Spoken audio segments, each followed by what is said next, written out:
Okay, various treatments, medications, and therapies, which I have received through the years, Mm-hmm. because this has been going on at least a good 4 years, where I've really narrowed in on, I'm going to get to the bottom of this. Because prior to that, I kind of was in denial about all of this because I kept thinking I have asthma. It's just asthma. So some of the treatments I had were not, they have helped other people tremendously if you do the research. And some of the drugs that I will tell you that are out there that people have used are amitriptyline, gabapentin, tramadol, and even cough medicine. I mean, if it's cough, things are going to help you with that. So for me, I had a little bit of reaction to to two of the medications, and that's only because I have other physical issues that it did not work for me. I had a little bit of a problem. So I don't want to give anybody ideas that that medication, that's going to happen to you. Everybody's an individual, so you have to, try things. You have to try things out. And the results are out there if you do the research that they've gotten positive results.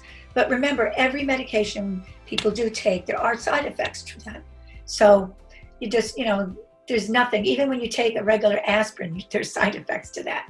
Yeah. So just saying, on a pharma perspective, but on a therapy with a speech pathologist or therapist, I was very fortunate to work with a speech therapist to help alleviate. I had actually problems with my voice from coughing so much that we had to heal my vocal cords, heal the area from coughing. Remember, you're doing a lot of damage by coughing.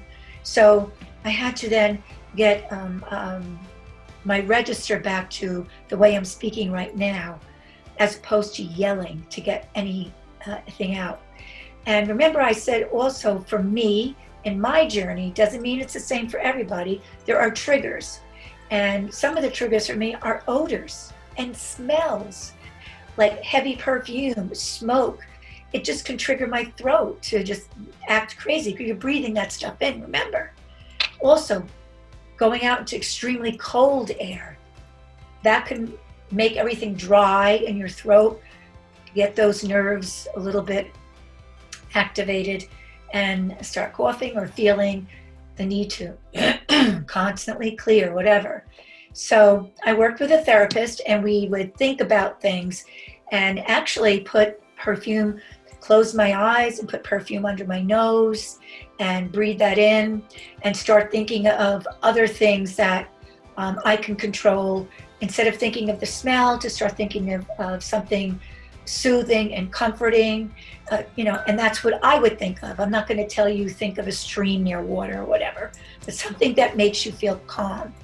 And so your brain does trigger things, and we need to learn how to, it's not a hypnosis or anything like that. Nothing. I would never do, not for me, that's not for me. But it was giving me a way of controlling it. When I would feel something trigger, close your eyes, swallow. It makes the nerves and things in the back of your throat. So swallow instead of like trying to cough it out. So, and that does help. So I do use those methods of thinking about something when I feel it. I can, now I'm so highly sensitive, I'll remember, okay, I could feel a cough coming on. What do I do? Because sometimes they come on so random and they're powerful. So, but other times they're not. It's a nerve. You can't, it's nerves. I mean, if we had a cure for anything where nerves, I mean, there could be people walking that couldn't walk before because they got nerve damage, or they're shaking or something. It just, we have to try everything we can to make ourselves well. I stay focused on eating well and exercising. Hey, I'm a senior citizen. I'm retired, so I want to stay healthy. I've got beautiful grandchildren, and I love my children. I want to be active in society. I want to live a good life. Very important. Yeah, I think so.